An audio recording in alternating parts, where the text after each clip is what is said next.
사모님, 요즘 이 가격도 어렵게 맞춘 겁니다. 8억 8천에 산 집을 5억 1천에요? 당신이 계산했잖아. 이 집이면 우리 노후가 달라질 마당도 테라스도 숫자 앞에서는 아무 소용 없었어. 내 계산표에 최악의 상황이 없었어요. 8억 8천만 원짜리 계약서에 도장을 찍을 때는 손이 떨리지 않았습니다. 그때 저는 확신했습니다. 이 집은 우리 부부가 평생 성실하게 산 대가라고. 마당이 있고 테라스가 있고 수영장과 골프 연습장까지 있는 브랜드 타운하우스. 직장 생활 32년 끝에 이 정도는 누려도 된다고 생각했습니다. 그런데 2년 뒤 같은 집을 5억 1천만 원에 팔겠다는 계약서 앞에서 저는 도장을 들고도 한참을 움직이지 못했습니다. 부동산 사무실 안은 조용했습니다. 탁자 위에는 매매 계약서가 놓여 있었고 맞은편에는 젊은 매수인 부부가 앉아 있었습니다. 그들은 조심스러운 얼굴로 저를 보고 있었습니다. 중개사는 낮은 목소리로 말했습니다. 사모님, 요즘 이 가격도 어렵게 맞춘 겁니다. 저는 고개를 끄덕였습니다. 무슨 뜻인지 알고 있었습니다. 알고 있었지만 받아들이기 힘들었습니다. 불과 2년 전 우리는 그 집에 들어가기 위해 퇴직금과 예금, 대출까지 모두 끌어모았습니다. 취득세, 옵션, 이사비, 중도금, 이자까지 합치면 거의 9억 3천만 원이 들어갔습니다. 그런데 지금 그 집은 5억 1천만 원에도 겨우 팔리는 집이 되어 있었습니다. 남편 박도윤은 제 옆에 앉아 있었습니다. 하지만 저를 보지 않았습니다. 그는 창밖만 보고 있었습니다. 저도 남편을 보지 못했습니다. 그 순간 남편의 입에서 나올지도 모르는 한마디가 무서웠습니다. 당신이 계산했잖아. 그 말은 이미 몇 달 전부터 우리 집 안을 떠돌고 있었습니다. 입 밖으로 나올 때도 있었고 나오지 않아도 들릴 때가 있었습니다. 저는 그 말을 들을 때마다 무너졌습니다. 맞습니다. 제가 계산했습니다. 저는 평생 숫자를 보고 살았습니다. 회사 장부를 맞추고 세금 신고를 하고 거래처 미수금을 확인하고 월말마다 현금 흐름표를 만들었습니다. 32해 동안 남의 돈이 어디서 들어오고 어디로 나가는지 누구보다 꼼꼼히 따졌습니다. 그런 제가 정작 제 노후 계산은 완전히 틀렸습니다. 제 이름은 서경자입니다. 올해 62입니다. 저는 서울의 한 중견 제약회사에서 32년 동안 일했습니다.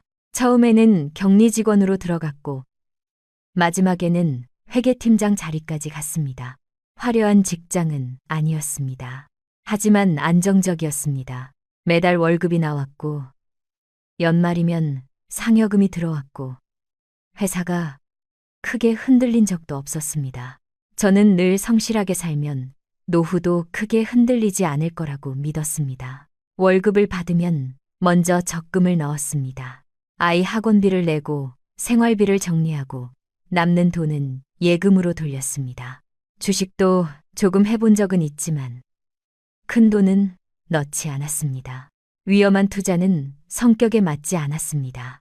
제일 좋아하는 말이 원금 보존이었습니다. 남편 도윤은 저보다 3살 많습니다. 젊을 때는 공장 설비 관리 일을 했고 나중에는 중소제조업체에서 시설팀장을 지냈습니다. 기계 다루는 손재주가 좋고 몸을 움직이는 일을 좋아했습니다. 정년보다 조금 일찍 회사를 그만두었고 은퇴 후에는 집 근처 공원에서 산책하고 동네 사람들과 바둑을 두며 지냈습니다. 우리는 서울 노원구의 23평 구축 아파트에서 살았습니다.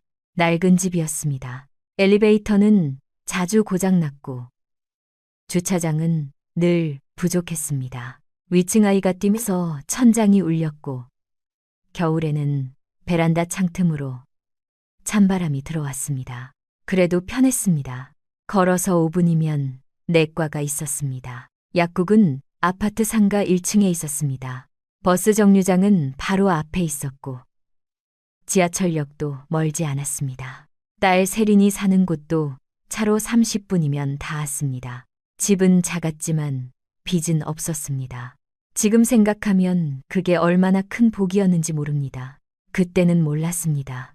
낡은 집만 보였고 불편한 주차장만 보였고 젊은 시절부터 한 번도 가져보지 못한 마당이 자꾸 눈에 들어왔습니다. 제가 퇴직하던 날 회사 후배들이 작은 꽃다발을 주었습니다. 팀장님, 이제 좀 쉬세요. 그동안 너무 고생 많으셨습니다. 저는 웃었습니다. 하지만 집으로 돌아오는 전철 안에서 이상하게 마음이 허전했습니다. 마지막 출근길인데도 홀가분하지 않았습니다. 퇴직금 3억 2천만 원이 곧 들어온다는 것을 알고 있었습니다.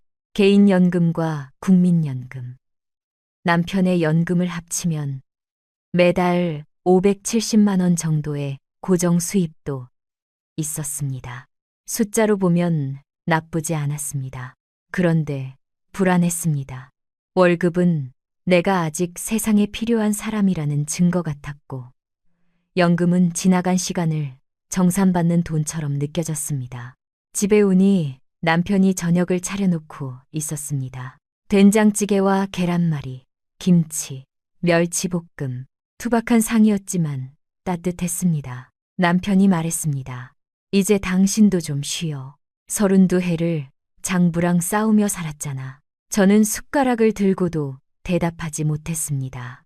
쉬면 된다는 말이 이상하게 무서웠습니다. 쉬는 것과 밀려나는 것이 같은 말처럼 들렸습니다. 며칠 뒤 남편이 조심스럽게 말을 꺼냈습니다.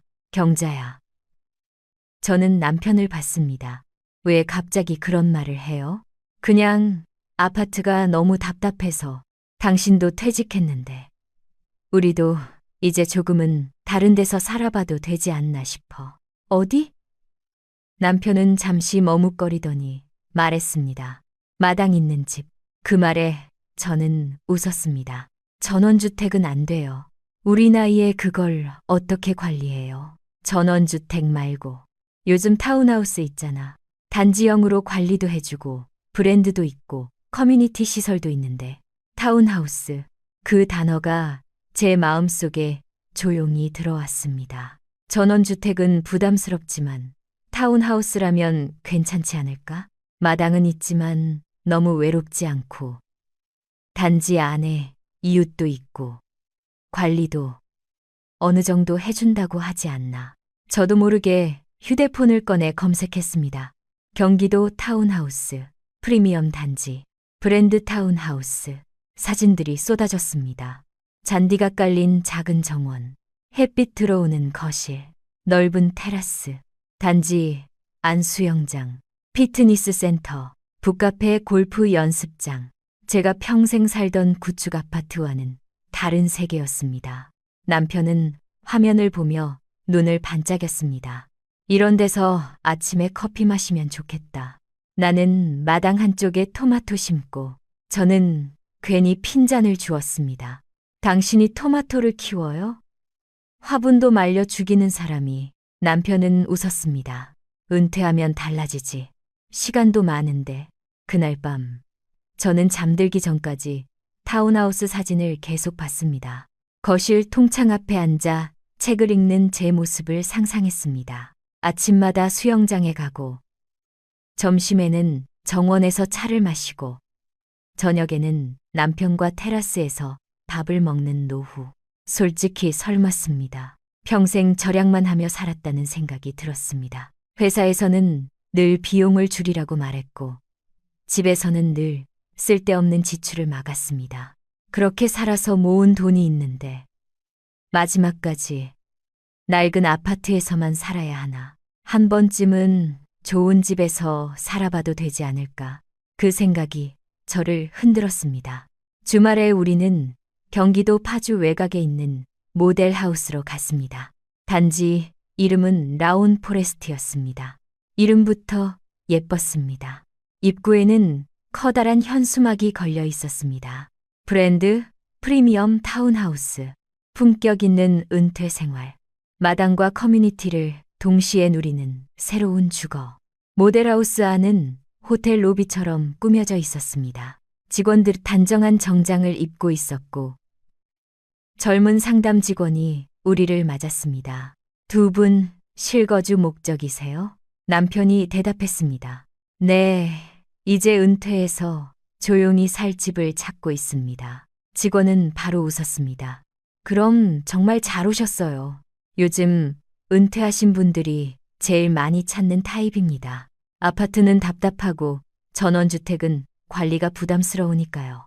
여기는 그 중간이라고 보시면 됩니다. 그 말이 우리 마음을 정확히 짚었습니다. 아파트는 답답하고 전원주택은 부담스럽다. 우리가 하던 생각 그대로였습니다. 모델하우스는 아름다웠습니다. 거실은 넓었고 창이 컸습니다. 주방은 새하얗고 반짝였습니다. 2층에는 침실과 작은 서재가 있었고 계단 아래 공간까지 효율적으로 꾸며져 있었습니다. 무엇보다 마음에 든 것은 작은 중정이었습니다. 밖에서 보이지 않는 우리만의 정원이라고 했습니다. 직원이 설명했습니다. 여기 보시면 프라이빗 가든입니다. 외부 시선이 거의 없어요. 아침에 커피 드시고 작은 텃밭 꾸미셔도 좋고요. 남편은 그 자리에서 거의 넘어간 얼굴이었습니다. 저도 마찬가지였습니다. 그 작은 정원에 화분을 놓고 낮은 테이블을 놓으면 정말 예쁠 것 같았습니다. 직원은 계속 설명했습니다. 단지 안에 수영장, 피트니스, 스크린 골프, 북카페가 들어옵니다. 관리비는 예상으로 40만 원 안팎 보시면 되고요. 브랜드 단지라. 나중에 프리미엄도 기대하실 수 있습니다. 저는 가장 중요한 것을 물었습니다. 분양가는 얼마인가요? 직원은 서류를 펼치며 말했습니다. 이 타입은 8억 8천만 원입니다. 옵션 넣으시면 9억 초반까지 보시면 됩니다. 순간 숨이 막혔습니다. 8억 8천, 옵션까지 9억 초반. 우리가 살던 아파트를 팔면 4억 1천 정도였습니다. 퇴직금은 3억 2천, 예금이 8천. 모두 합쳐도 8억 1천. 대출이 필요했습니다. 저는 바로 계산했습니다. 얼마를 빌려야 하지? 이자는 얼마나 나가지? 연금으로 버틸 수 있을까? 직원은 제 표정을 보고 말했습니다. 요즘은 은퇴하신 분들도 대출 조금 끼고 많이 들어오세요. 그리고 이 단지는 입주 후 가격 상승 여지가 큽니다. 주변에 개발 호재도 있고 브랜드 단지라 안정적입니다. 브랜드라 안정적입니다. 그 말은 이상하게 강했습니다. 저는 평생 회사에서 거래처를 볼 때도 규모와 신용을 봤습니다. 이름 있는 회사와 일하면 그래도 안전하다고 생각했습니다. 그 습관이 집을 볼 때도 그대로 나왔습니다. 브랜드니까 괜찮겠지. 작은 시행사가 아니니까 괜찮겠지. 단지형이니까 관리도 되겠지. 나중에 팔 때도 수요가 있겠지. 남편이 제 옆에서 속삭였습니다. 경자야, 우리도 한 번은 이런 집에서 살아보자. 저는 대답하지 않았습니다. 머릿속으로 숫자를 돌리고 있었습니다. 퇴직금 3억 2천, 기존 아파트 매도 4억 1천, 예금 8천, 대출 4억 2천 정도. 처음 안내받은 금리 기준으로 이자는 월 130만 원 남짓, 연금 수입 570만 원, 관리비 40만 원, 생활비 230만 원. 그러면 남는 돈이 170만 원 정도. 병원비와 경조사비를 넣어도 버틸 수 있을 것 같았습니다. 계산은 빠르게 끝났습니다. 하지만 빠른 계산에는 늘 빠진 것이 있습니다. 최악의 상황, 금리가 더 오를 때, 관리비가 예상보다 높을 때, 난방비가 폭탄처럼 나올 때, 미분양이 쏟아질 때, 팔고 싶어도 팔리지 않을 때, 그런 항목들은 그날 제 계산표에 없었습니다. 저는 계약금 8,800만 원을 넣었습니다. 남편은 제 손을 꼭 잡았습니다. 잘한 거야. 이제 진짜 우리 노후가 시작되는 거야. 저도 그렇게 믿고 싶었습니다. 계약 후 1년은 꿈 같았습니다. 아직 입주하지도 않았는데 우리는 매일 그 집 이야기를 했습니다. 거실 소파는 어떤 색으로 할지, 정원에 어떤 나무를 심을지, 서재에는 책장을 놓을지, 손주가 오면 어디서 재울지, 딸 세리는 처음에 조금 걱정했습니다. 엄마, 대출이 너무 큰 거 아니야? 은퇴하고 나서 4억 넘게 빌리는 건 좀 부담되지 않아? 저는 웃으며 말했습니다. 엄마가 계산 다 했어. 연금으로 충분히 감당돼. 세리는 더 말하지 않았습니다. 부모의 노후 문제에 깊이 끼어들기 어려웠을 것입니다. 그때 세린도 아이를 키우며 맞벌이를 하고 있었습니다. 자기 집 대출도 있었고 아이 어린이집 비용도 있었습니다. 부모에게 조심스럽게 걱정을 말할 수는 있어도 부모의 결정을 막을 수는 없었습니다. 우리는 주말마다 공사 현장을 보러 갔습니다. 처음에는 흙만 파여 있었습니다. 그 다음에는 기초가 올라오고 골조가 세워지고 창호가 들어왔습니다. 남편은 현장 관리 일을 했던 사람답게 이것저것 살폈습니다. 철근은 괜찮네. 콘크리트 타설도 나쁘지 않아. 역시 브랜드가 다르긴 다르다. 그 말을 들을 때마다 저는 안심했습니다. 시공은 괜찮고 집은 예쁘고 단지는 완성되어 가고 있었습니다. 남은 것은 잔금을 치르고 들어가는 일뿐이었습니다. 그런데 입주를 앞둔 해부터 금리가 올라가기 시작했습니다. 뉴스에서는 매일 금리 인상 소식이 나왔습니다. 처음에는 큰 걱정을 하지 않았습니다. 이미 중도금 대출은 약정되어 있었고 나중에 조금 오르더라도 우리가 감당할 수 있을 거라고 생각했습니다. 하지만 잔금 대출 상담을 받으러 간 날 은행 직원이 말한 금리는 제 계산을 완전히 흔들었습니다. 현재 조건으로 보시면 연 5, 7% 정도 예상됩니다. 저는 다시 물었습니다. 5, 7%요? 네, 변동 가능성은 있습니다. 계산기를 두드렸습니다. 대출 4억 2천만 원, 연호 7%, 월 이자만 약 200만 원, 원금 상환까지 넣으면 더 컸습니다. 처음 생각한 130만 원과는 차원이 달랐습니다. 저는 집으로 돌아와 밤새 계산했습니다.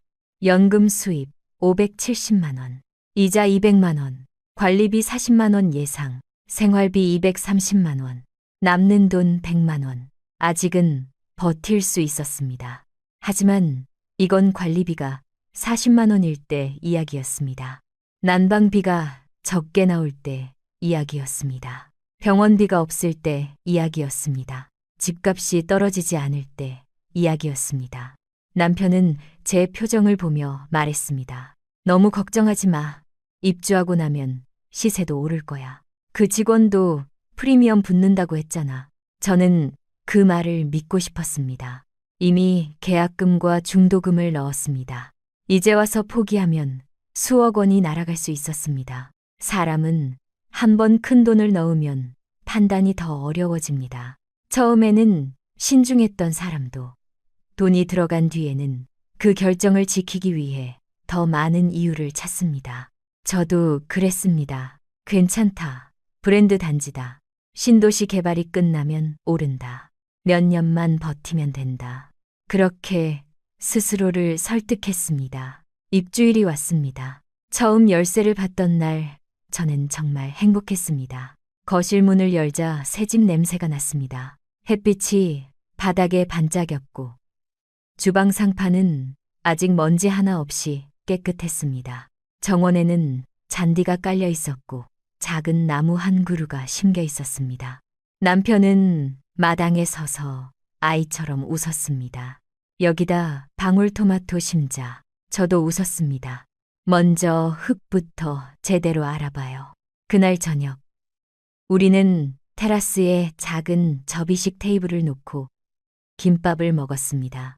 아직 가구도 다 들어오지 않았고 커튼도 달지 못했지만 마음은 부자였습니다. 남편이 말했습니다. 평생 고생한 보람이 있다. 저는 대답했습니다. 우리도 이제 좀 누려보자. 그 말이 오래가지 못할 줄은 몰랐습니다. 첫 번째로 이상했던 것은 교통이었습니다. 분양 자료에는 지하철역까지 도보 15분이라고 적혀 있었습니다. 하지만 실제로 걸어보니 40분이 걸렸습니다. 그것도 평지길이 아니었습니다. 단지 입구까지 내려가고 큰 길을 건너고 버스 정류장을 지나야 했습니다. 제가 빠르게 걸어도 35분이 넘었습니다. 처음에는 제가 길을 잘못 든 줄 알았습니다. 두 번째로 걸어도 같았습니다. 직원에게 전화해 물었더니 이렇게 말했습니다. 단지 기준이 아니라 예정된 출입구 기준이고요. 개인 보행 속도에 따라 다를 수 있습니다. 저는 할 말을 잃었습니다. 개인 보행 속도, 분양 문구 속 15분은 제 다리의 시간이 아니었습니다. 남편은 차가 있으니 괜찮다고 했습니다. 하지만 저는 운전을 하지 못했습니다. 회사 다닐 때는 지하철로 출퇴근했고 집 근처 생활권에서 모든 것을 해결했습니다. 이제 병원에 가려면 남편 차가 필요했습니다. 마트에 가려면 차가 필요했습니다. 친구를 만나러 서울에 나가려면 버스와 지하철을 갈아타고 1시간 반 이상 걸렸습니다. 좋은 집에 들어왔는데 제 생활 반경은 오히려 줄었습니다. 두 번째 문제는 사생활이었습니다. 모델하우스에서는 프라이빗 가든이라고 했습니다. 하지만 실제 단지는 집과 집 사이가 가까웠습니다. 어느 아침 저는 정원에서 커피를 마시고 있었습니다. 그때 옆집 2층 창문이 열렸습니다. 누군가 빨래를 널다가 저를 내려다봤습니다. 눈이 마주쳤습니다. 서로 어색하게 웃었습니다. 그 순간 저는 깨달았습니다. 우리 정원은 완전히 우리만의 공간이 아니었습니다. 옆집 2층에서는 우리 마당이 보였고 우리 2층에서도 옆집 정원이 보였습니다. 남편도 불편해했습니다. 토마토 모종을 심다가 옆집 사람과 눈이 마주치면 괜히 허리를 펴고 인사를 했습니다. 결국 우리는 정원 한쪽에 가림막을 설치했습니다. 비용은 240만 원이었습니다. 프라이빗 정원을 샀는데 다시 돈을 들여 시선을 가려야 했습니다. 세 번째 문제는 관리비였습니다. 첫 달 고지서는 64만 원이었습니다. 제가 예상한 40만 원보다 훨씬 많았습니다. 내역을 보니 조경 관리비, 커뮤니티 운영비, 수영장 관리비, 스크린 골프장 유지비, 보안비, 공용 전기료가 붙어 있었습니다. 우리는 수영장을 한 번밖에 가지 않았습니다. 골프는 남편만 가끔 연습했습니다. 북카페도 몇 번 둘러본 것이 전부였습니다. 하지만 관리비는 똑같이 나갔습니다. 그 시설들이 우리 삶을 넓혀줄 줄 알았습니다. 그런데 매달 빠져나가는 고정비가 되어 돌아왔습니다. 저는 다시 계산표를 고쳤습니다. 이자 200만 원, 관리비 64만 원, 생활비 230만 원, 통신비와 보험료 45만 원, 경조사비, 병원비, 예비 50만 원, 합계 589만 원. 우리 연금 수입은 570만 원. 이미 적자였습니다. 처음에는 예금에서 조금씩 보태면 된다고 생각했습니다. 하지만 노후에 가장 무서운 것은 매달 반복되는 적자입니다. 한 달은 버틸 수 있습니다. 두 달도 버틸 수 있습니다. 하지만 매달 50만 원, 100만 원씩 구멍이 나면 예금은 조용히 사라집니다. 겨울이 오자 상황은 더 나빠졌습니다. 타운하우스는 아파트와 달랐습니다. 우리가 사는 집은 3층 구조에 다락까지 있었습니다. 층마다 온도 차이가 있었고 거실 천장이 높아 난방을 해도 따뜻해지는데 시간이 걸렸습니다. 첫 겨울 난방비 고지서를 보고 저는 한참 말을 잃었습니다. 전기와 가스, 관리비를 합치니 거의 150만 원이 나왔습니다. 남편은 말했습니다. 이번 달이 유난히 추워서 그래. 하지만 다음 달도 크게 다르지 않았습니다. 저는 집안에서 두꺼운 조끼를 입고 지냈습니다. 난방 온도를 낮추면 손끝이 시렸고 올리면 고지서가 무서웠습니다. 마당 있는 집에서 여유롭게 차를 마시겠다는 꿈은 어느새 보일러 온도와 관리비 고지서 앞에서 작아졌습니다. 그래도 우리는 아직 버텼습니다.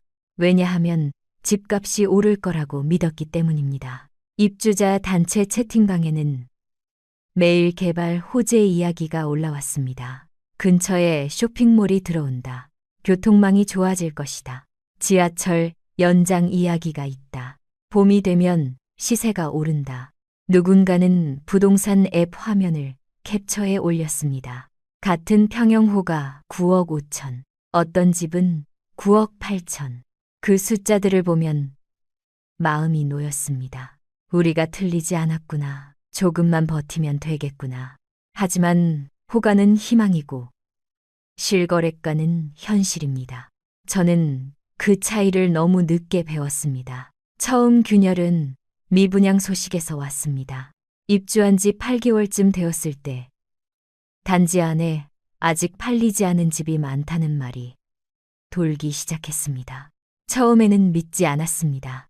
입주할 때 직원은 거의 다 분양됐다고 했습니다. 그런데 밤마다 불이 꺼진 집들이 꽤 보였습니다. 커튼도 없고 우편함도 비어 있고 마당에 발자국도 없는 집들.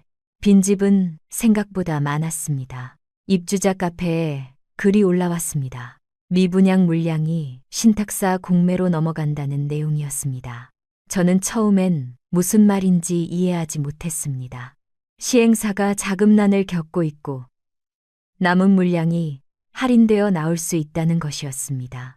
남편은 말했습니다. 설마 그렇게까지 하겠어? 브랜드 단지인데. 하지만 실제 공매 공고가 올라왔습니다. 1차 가격은 우리가 산 가격과 비슷했습니다. 아무도 입찰하지 않았습니다. 2차 가격은 조금 내려갔습니다. 그래도 유찰, 3차에서는 7억대가 되었습니다.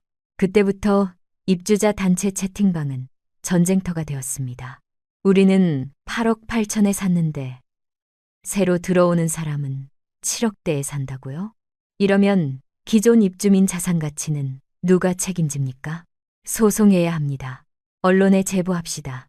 분노가 쏟아졌습니다. 하지만 가격은 분노로 지켜지지 않았습니다. 공매는 계속 진행됐고 몇 채가 낮은 가격에 팔렸습니다. 부동산 중개사에게 전화를 걸었습니다. 우리 집 지금 얼마 정도 보나요? 중개사는 잠시 침묵하다 말했습니다. 사모님, 솔직히 말씀드리면 6억 초반도 쉽지 않습니다. 거래가 너무 없습니다. 저는 전화기를 들고 굳어버렸습니다. 6억 초반. 우리는 8억 8천에 샀습니다. 옵션과 세금까지 합치면 9억이 훨씬 넘었습니다. 대출은 아직 4억 2천이 남아 있었습니다. 집을 팔아도 남는 것이 거의 없거나 오히려 손해를 봐야 하는 상황이었습니다. 남편에게 말했습니다. 우리 지금이라도 팔아야 하는 거 아니에요? 남편은 바로 고개를 저었습니다. 지금 팔면 손해가 너무 커. 시장이 회복될 때까지 기다려야지. 기다리는 동안 매달 적자인데요. 그럼 어떡해? 손해보고 나가면 끝이야. 저도 답이 없었습니다. 기다리자니 매달 돈이 빠져나갔고 팔자니 퇴직금이 사라졌습니다. 그때부터 우리 부부 사이에 말이 줄었습니다. 예전에는 저녁을 먹으며 하루 이야기를 했습니다. 이제는 고지서와 통장 잔고를 피하려고 서로 다른 이야기를 했습니다. 그러다 어느 날 결국 터졌습니다. 그날은 관리비 인상 공지가 나온 날이었습니다. 빈집이 많아 공용시설 운영비 부담이 커져 관리비를 올린다는 내용이었습니다. 저는 식탁 위에 고지서를 놓고 말했습니다. 이러면 정말 못 버텨요. 관리비가 70만 원 가까이 돼요. 남편은 피곤한 얼굴로 대답했습니다. 그러니까 수영장 좀 그만 다녀. 저는 어이가 없었습니다. 수영장 안 다녀도 관리비는 나가요. 그래도 당신이 좋다고 했잖아. 커뮤니티 좋다고. 당신도 마당 좋다고 했잖아요. 여기 오자고 먼저 말한 건 당신이에요. 남편의 얼굴이 굳었습니다. 그리고 그 말이 나왔습니다. 당신이 숫자 보고 괜찮다며 그 한마디에 식탁 위 공기가 얼어붙었습니다. 저는 아무 말도 하지 못했습니다. 맞는 말이었습니다. 제가 계산했습니다. 제가 대출 이자를 계산했고, 연금 수입을 계산했고, 감당 가능하다고 말했습니다. 하지만 동시에 억울했습니다. 우리 둘이 함께 모델하우스에 갔고, 함께 계약서를 읽었고, 함께 꿈을 꾸었습니다. 그런데 상황이 나빠지자 책임은 제 계산표 위로만 떨어졌습니다. 그날 밤 우리는 각자 다른 방에서 잤습니다. 30년 넘게 부부로 살면서 그런 밤은 처음이었습니다. 돈은 사람의 마음을 좁게 만듭니다. 돈이 넉넉할 때는 우리라고 말하던 사람들이 돈이 부족해지면 당신이라고 말하기 시작합니다. 우리도 그랬습니다. 저는 남편을 원망했고, 남편은 저를 원망했습니다. 하지만 사실 우리가 가장 원망한 사람은 자기 자신이었을 겁니다. 저는 제 계산을 믿은 제 자신이 미웠고, 남편은 마당 있는 집을 꿈꾼 자기 마음이 미웠을 것입니다. 그 무렵 제가 넣어두었던 금융상품도 문제가 생겼습니다. 퇴직금 일부를 예금에만 두기 아까워 월지급식 채권형 상품에 1억 원을 넣었습니다. 몰라서 그런 것은 아닙니다. 저는 펀드가 예금이 아니라는 것을 알고 있었습니다. 원금이 보장되지 않는다는 것도 알고 있었습니다. 하지만 예금 이자로는 대출 이자를 따라갈 수 없었습니다. 그래서 위험을 낮게 보고 들어간 것입니다. 금리 변동으로 평가액이 떨어졌다는 문자를 받았을 때 저는 한참 휴대폰을 바라봤습니다. 손실은 1,600만 원이었습니다. 크게 잃은 사람들에 비하면 작은 돈일 수도 있습니다. 하지만 우리에게는 마지막 완충장치였습니다. 급할 때 꺼내 쓰려고 한돈이 줄어들고 있었습니다. 딸 세린에게는 말하지 않았습니다. 부끄러웠습니다. 엄마가 평생 돈 계산하며 살았는데 은퇴하자마자 이렇게 흔들리고 있다는 것을 인정하고 싶지 않았습니다. 하지만 현금은 계속 줄었습니다. 결국 어느 날 저는 세린에게 전화를 걸었습니다. 세린아, 혹시 엄마가 좀 물어봐도 돼? 딸은 바로 눈치챘습니다. 무슨 일 있어? 아니, 큰일은 아닌데 혹시 너희 쪽에 여유가 조금 있니? 전화기 너머가 조용해졌습니다. 그 침묵만으로도 답을 알 수 있었습니다. 세리는 조심스럽게 말했습니다. 엄마, 우리도 요즘 대출이자 때문에 너무 빠듯해. 아이 유치원 비용도 있고. 미안해. 저는 바로 말했습니다. 아니야. 엄마가 그냥 물어본 거야. 걱정하지 마. 전화를 끊고 저는 거실 바닥에 앉았습니다. 눈물이 나왔습니다. 딸이 도와주지 못해서 서운한 것이 아니었습니다. 자식에게 돈 이야기를 꺼내야 하는 제 처지가 아팠습니다. 평생 자식 앞에서 단단한 엄마이고 싶었습니다. 계산 잘하고 실수 없고 어려울 때 해결책을 찾는 엄마이고 싶었습니다. 그런데 저는 그날 딸에게 돈을 물어보는 엄마가 되어 있었습니다. 상황은 더 나빠졌습니다. 남편이 단지 골프 연습장에서 쓰러졌습니다. 갑자기 어지럽다고 했고 혈압이 크게 올라 응급실에 갔습니다. 의사는 스트레스와 수면 부족, 고혈압 관리 문제라고 했습니다. 큰일은 아니었지만 며칠 입원해야 했습니다. 병원비가 또 나갔습니다. 남편은 병실 침대에 누워 제 손을 잡았습니다. 미안해. 저는 고개를 저었습니다. 당신이 왜 미안해? 내가 마당 있는 집 타령만 안 했어도 저는 아무 말도 못했습니다. 그 말은 제 마음속에도 있었습니다. 당신이 처음 말하지 않았다면, 하지만 동시에 이런 말도 있었습니다. 내가 계산하지 않았다면, 우리가 둘 다 멈췄다면 한 사람의 잘못만은 아니었습니다. 하지만 두 사람 모두 자기 잘못을 인정할 용기가 부족했습니다. 병원에서 퇴원한 뒤 우리는 다시 부동산에 갔습니다. 중개사는 현실적인 매도가를 말했다가 저희 표정을 보고 말을 줄였습니다. 5억 후반대에 내놓으면 문의는 있을 수 있습니다. 하지만 빨리 팔려면 더 낮춰야 할 수도 있습니다. 저는 물었습니다. 5억 후반이면 대출 갚고 뭐가 남나요? 중개사는 계산기를 두드렸습니다. 대출 상환, 중개 수수료, 이사비 남는 돈은 거의 없었습니다. 오히려 이것저것 정리하면 몇 천만 원을 더 넣어야 할 수도 있었습니다. 남편은 고개를 저었습니다. 그럴 바엔 안 팔아. 저는 조용히 말했습니다. 안 팔면 매달 우리가 무너져요. 버티면 언젠가 오르겠지. 그 언젠가까지 우리가 버틸 수 있어요? 남편은 대답하지 못했습니다. 저도 더 말하지 않았습니다. 부동산 사무실을 나와 주차장으로 걸어가는데 한 여자가 우리에게 인사를 했습니다. 같은 단지에 새로 들어온 사람이라고 했습니다. 나이는 저보다 조금 어려 보였습니다. 밝은 얼굴로 말했습니다. 저희 이번에 공매로 들어왔어요. 같은 타입인데 가격이 괜찮아서요. 저는 억지로 웃었습니다. 얼마에 들어오셨어요? 그 여자는 잠시 망설이다 말했습니다. 5억 7천 정도요. 한천일원 급하게 나온 물건이라 운이 좋았어요. 운이 좋았다. 그 말에 저는 속이 얼어붙었습니다. 그녀가 잘못한 것은 없습니다.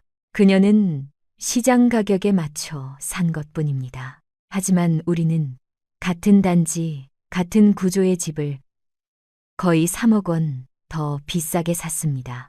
그 차액은 우리의 퇴직금이었습니다. 우리의 32년 노동이었습니다. 우리의 노후 안전망이었습니다.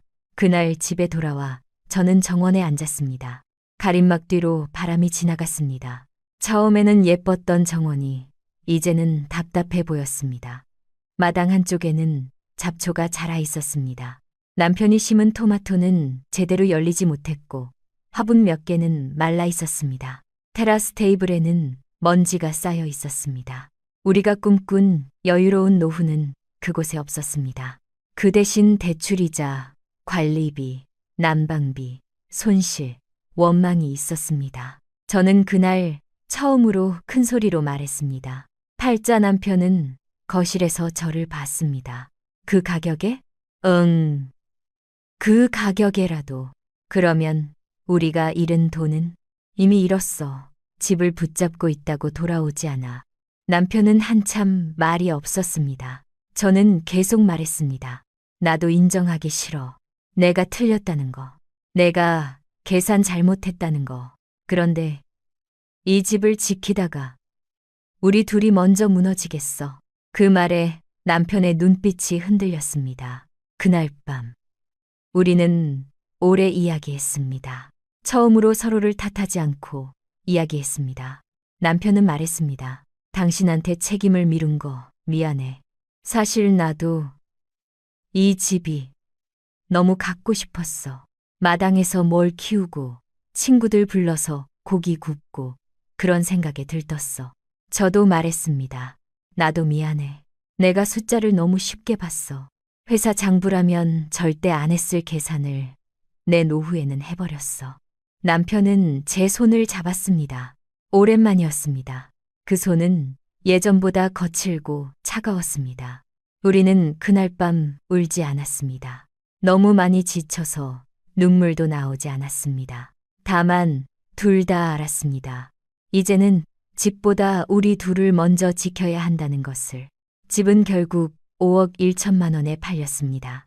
부동산에 내놓은 지 몇 달 만에 처음으로 진지한 매수자가 나타났고 우리는 더 버틸 힘이 없었습니다. 계약서를 쓰는 날 저는 처음으로 그 집을 숫자로 보았습니다. 분양가 8억 8천, 옵션과 세금, 이사비까지 9억 3천, 매도가 5억 1천, 대출 상환 4억 2천, 중개 수수료와 정리비용, 손에 남은 돈은 생각보다 적었습니다. 퇴직금은 사라졌고 예금은 줄었고 금융상품 손실도 확정되었습니다. 저는 집을 판 날 집을 잃은 것이 아닙니다. 제 자신감도 함께 잃었습니다. 나는 계산을 잘하는 사람이라는 믿음. 나는 남들보다 리스크를 잘 보는 사람이라는 자부심. 나는 노후를 준비한 사람이라는 안도감. 그 모든 것이 그 계약서 위에서 무너졌습니다. 이사날, 우리는 타운하우스에서 짐을 뺐습니다. 처음 들어올 때는 한 가구 한 가구가 소중했습니다. 소파를 어디 놓을지 고민했고, 테라스 의자 색깔을 맞췄고, 정원등 하나까지 신경 썼습니다. 나갈 때는 달랐습니다. 짐은 줄어 있었고, 마음은 더 줄어 있었습니다. 남편은 정원 한쪽에 서서 토마토 지지대를 뽑았습니다. 손에 흙이 묻었습니다. 그는 한참 그 흙을 바라보다 말했습니다. 여기 오지 말았어야 했나 봐. 저는 대답하지 않았습니다. 그 말이 누구를 향한 것인지 알 수 없었습니다. 남편 자신을 향한 말일 수도 있고, 저를 향한 말일 수도 있고, 우리 둘 다를 향한 말일 수도 있었습니다. 우리는 서울 중랑구의 작은 투룸 전세로 들어갔습니다. 방 2개, 좁은 거실, 작은 주방. 엘리베이터는 있었지만 낡았습니다.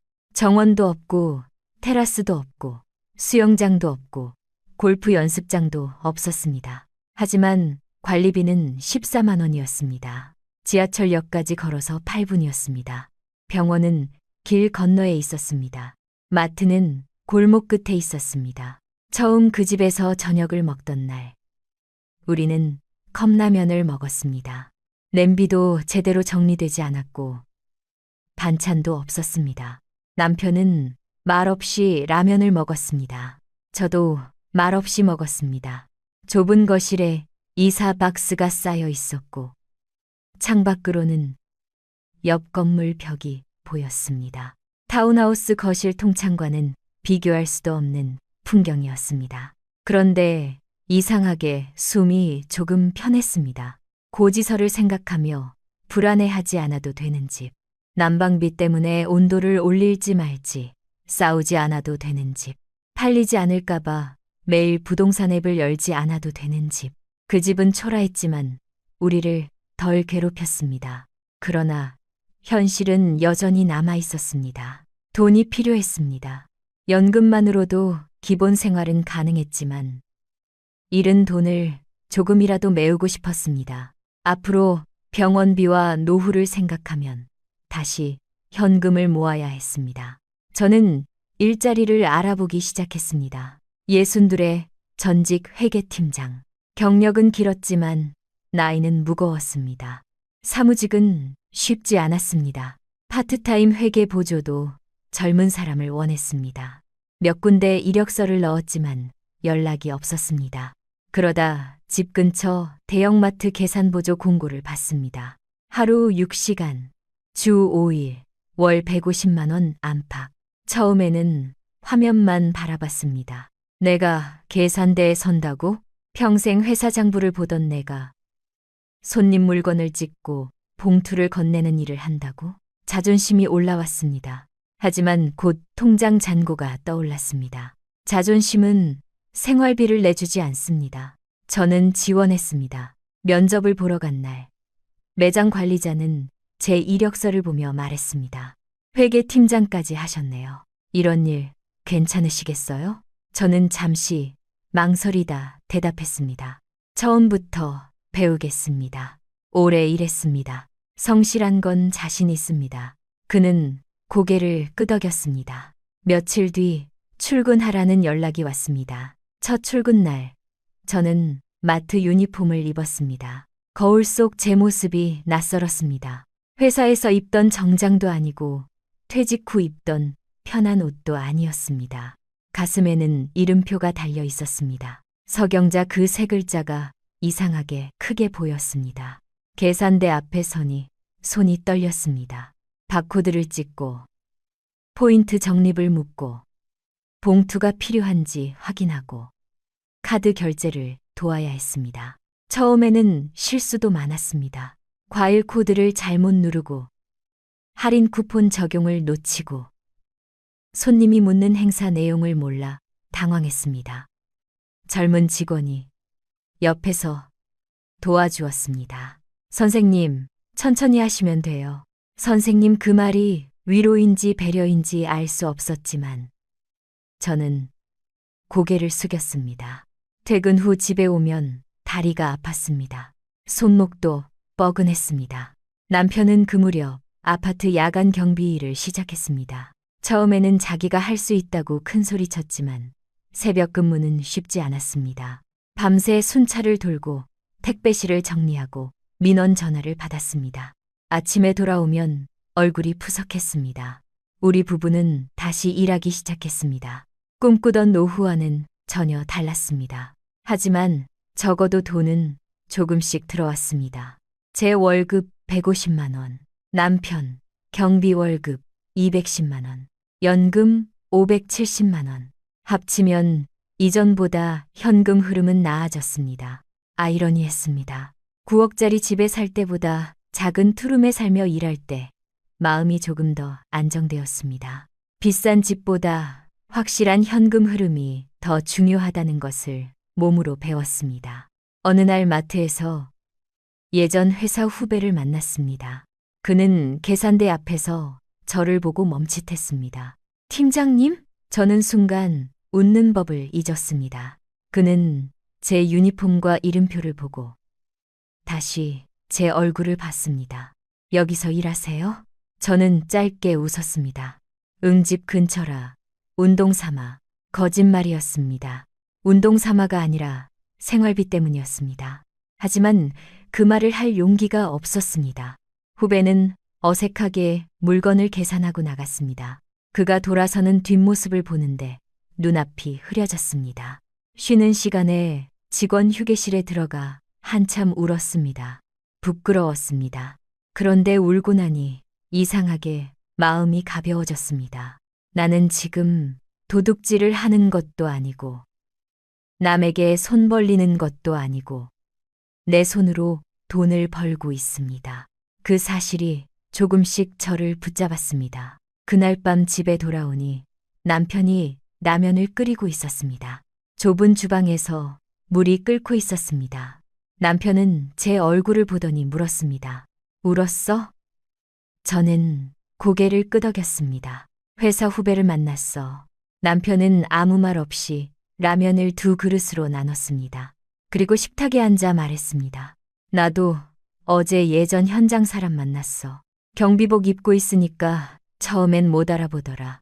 우리는 서로를 봤습니다. 웃음도 나오고 눈물도 나올 것 같았습니다.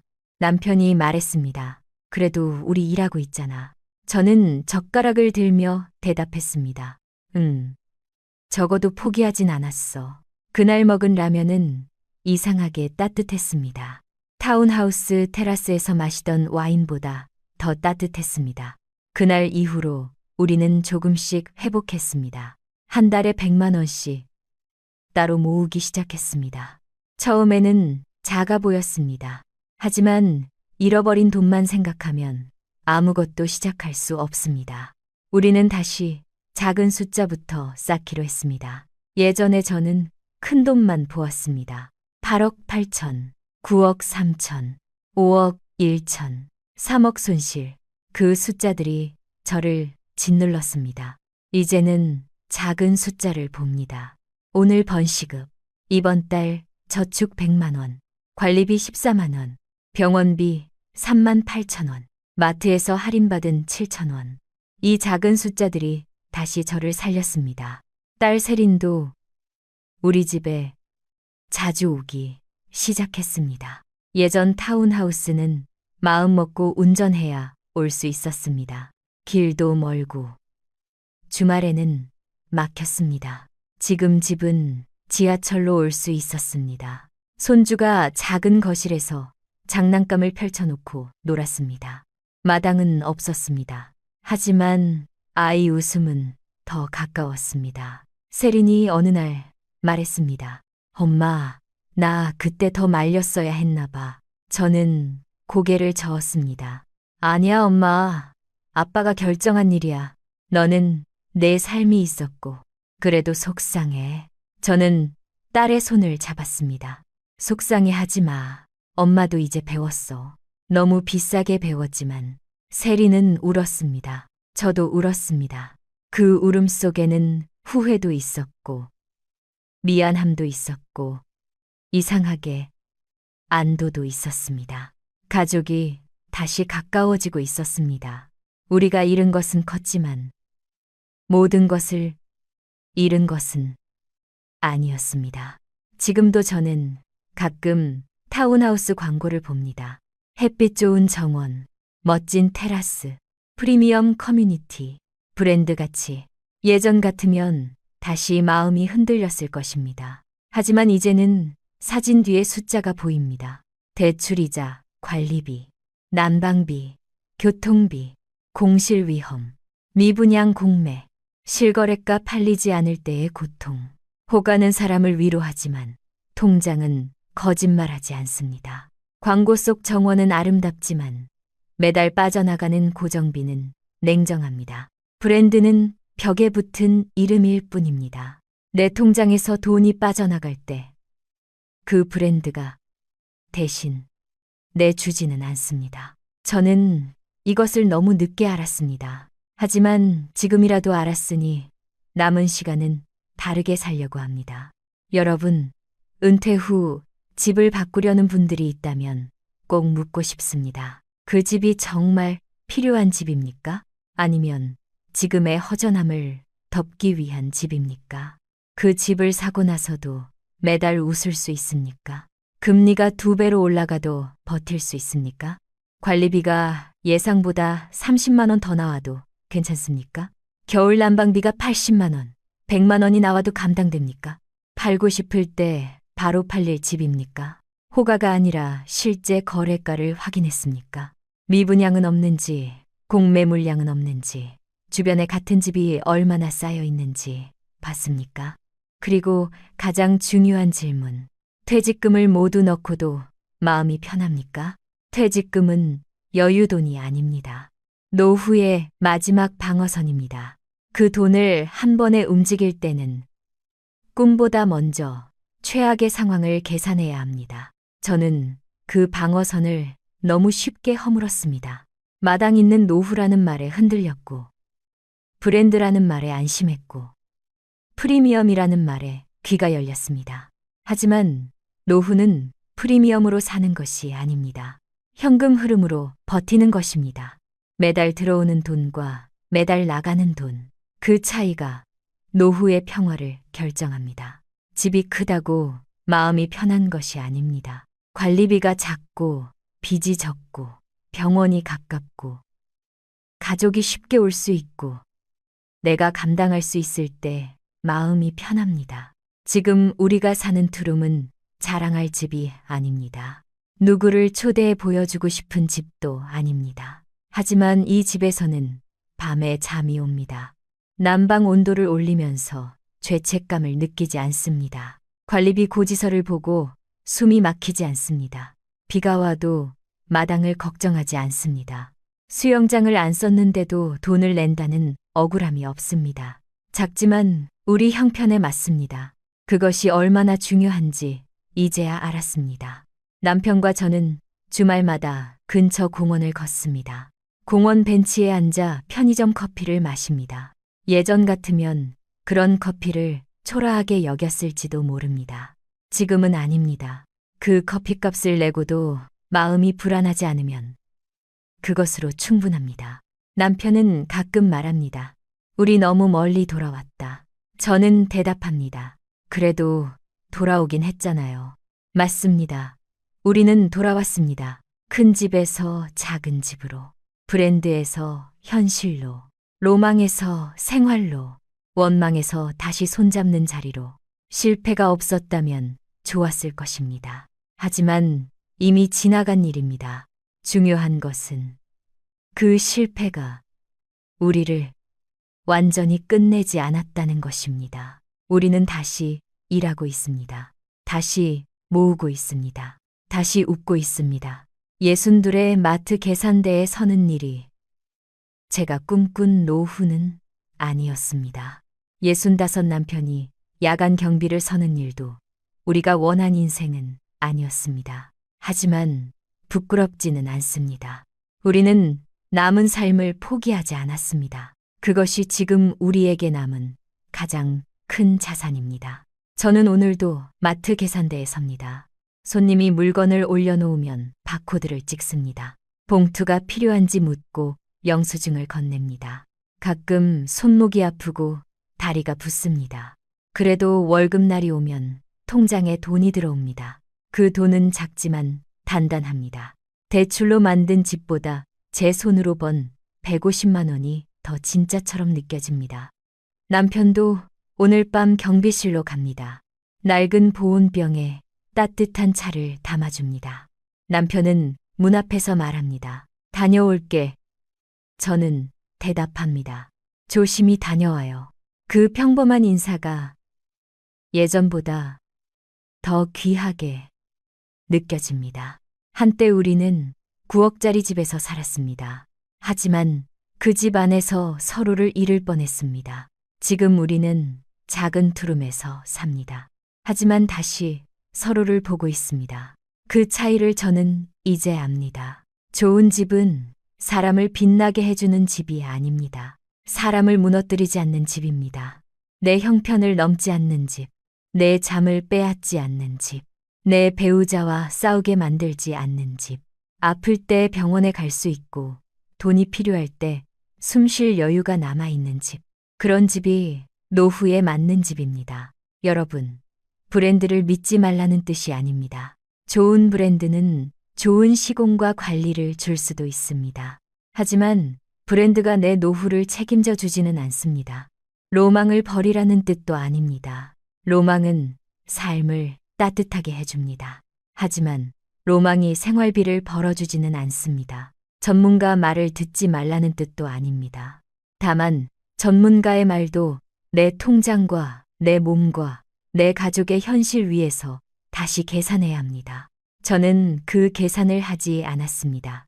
아니, 했지만 충분히 하지 않았습니다. 잘 될 경우만 계산했고 나빠질 경우는 작게 봤습니다. 집값이 오를 경우는 상상했지만 떨어질 경우는 외면했습니다. 금리가 낮을 때는 계산했지만 오를 때는 버틸 수 있다고 믿었습니다. 관리비 예상은 믿었지만 실제 고지서는 확인하지 못했습니다. 호가는 봤지만 실거래가는 보지 않았습니다. 그 작은 생략들이 모여 큰 실패가 됐습니다. 이제 저는 누구에게나 말합니다. 은퇴 후 큰 돈을 움직일 때는 계산표를 2개 만드십시오.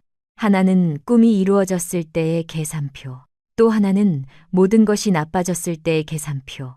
금리가 오르고 집값이 떨어지고 관리비가 늘고 건강이 흔들리고 그때도 버틸 수 있으면 그 선택은 해도 됩니다. 그때 버틸 수 없다면 아무리 예쁜 집도 잠시 멈춰야 합니다. 멈추는 것은 실패가 아닙니다. 확인하는 것은 겁쟁이가 아닙니다. 노후에는 신중함이 자존심입니다. 저는 그 자존심을 늦게 배웠습니다. 그래도 이제는 압니다. 성실하게 산 것만으로는 충분하지 않을 때가 있습니다. 성실함 위에 냉정한 판단이 있어야 합니다. 그리고 실패했을 때 다시 일어나는 용기도 있어야 합니다. 저는 실패했습니다. 큰 돈을 잃었습니다. 자존심도 잃었습니다. 하지만 남편과 다시 손을 잡았습니다. 일할 수 있는 몸이 남아 있습니다. 작지만 빚 없는 생활을 다시 만들고 있습니다. 그것이면 아직 끝난 것이 아닙니다. 오늘 밤도 저는 내일 출근할 유니폼을 의자에 걸어둡니다. 예전 회사 정장보다 훨씬 값싼 옷입니다. 하지만 그 옷을 보며 부끄럽지 않습니다. 그 옷은 제 실패의 표시가 아니라 제가 다시 일어나는 표시입니다. 남편의 경비복도 그렇습니다.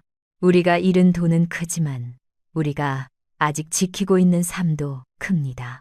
언젠가 우리는 다시 조금 더 나은 집으로 옮길 수도 있습니다. 아니면 이 작은 투룸에서 오래 살 수도 있습니다. 이제는 집 크기로 인생을 판단하지 않으려 합니다. 중요한 것은 매달 숨 쉴 수 있는가, 배우자와 눈을 마주 볼 수 있는가, 아플 때 도움을 받을 수 있는가, 내가 감당할 수 있는 범위 안에 있는가? 그것입니다. 8억 8천만 원짜리 타운하우스는 우리에게 화려한 꿈을 보여주었습니다. 하지만 14만 원 관리비의 작은 투룸은 우리에게 현실의 평화를 가르쳐 주었습니다. 비싼 수업료였습니다. 너무 비쌌습니다. 하지만 배웠습니다. 노후는 보여주기 위한 시간이 아닙니다. 끝까지 버티기 위한 시간입니다. 그리고 끝까지 버티려면 로망보다 현금 흐름을 봐야 합니다. 브랜드보다 입지를 봐야 합니다. 호가보다 실거래가를 봐야 합니다. 집의 크기보다 고정비를 봐야 합니다. 무엇보다 내 욕심보다 내 감당 능력을 봐야 합니다. 저는 석영자입니다. 32년 동안 회사 장부를 보며 살았지만 제 노후 장부는 틀렸던 사람입니다. 하지만 이제 다시 쓰고 있습니다. 작은 월급과 작은 저축으로 남편과 나누는 늦은 저녁 라면 한 그릇으로 손주가 놀다 간 좁은 거실의 장난감으로 마트 계산대에서 받는 매달의 월급으로 실패한 장부도 다시 쓸 수 있습니다. 다만 이번에는 틀리지 않으려 합니다. 크게 벌겠다는 욕심보다 오래 버틸 수 있는 계산으로 남에게 보여줄 집보다 우리를 지켜줄 생활로 그렇게 다시 시작하려 합니다. 긴 시간 끝까지 들어주셔서 진심으로 감사합니다. 혹시 비슷한 고민을 하고 계시거나 주변에 꼭 들려주고 싶은 분이 있다면 이 영상을 함께 나눠주세요. 그리고 앞으로도 노후의 돈과 건강, 가족 관계를 현실적으로 점검하고 싶으시다면 구독과 좋아요로 함께 해주세요. 여러분의 남은 시간이 누구의 빚도 아닌 오롯이 여러분 자신의 평안과 행복을 위해 쓰이기를 진심으로 바랍니다.